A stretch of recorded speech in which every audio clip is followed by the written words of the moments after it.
আসসালামু আলাইকুম রহমতুল্লাহ। প্রিয় এসএসসি পরীক্ষার্থী, শুভেচ্ছা এবং ভালোবাসা নিও।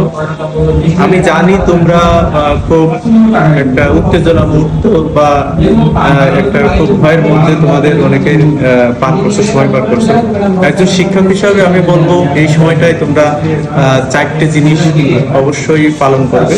এক নম্বর হচ্ছে তোমাদের আত্মবিশ্বাস তোমরা হারাবে না, কারণ তোমরা যা পড়েছো এতদিন সেই আত্মবিশ্বাসটা তোমরা ধরে রাখবে এবং এই আত্মবিশ্বাস যার যত বেশি হবে তার ফলাফল তত বেশি হবে।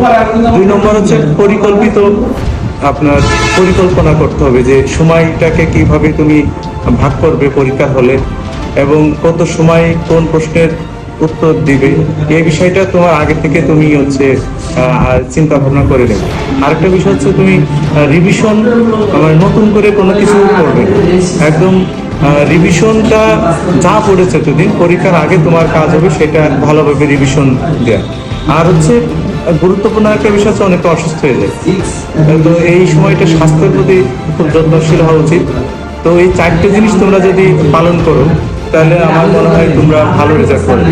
আর ভালো রেজাল্ট করার আরেকটা বিষয় হচ্ছে প্রত্যেক প্রশ্নের উত্তর তোমরা দিয়ে আসবে, কোনো প্রশ্ন যেন বাদ না থাকে।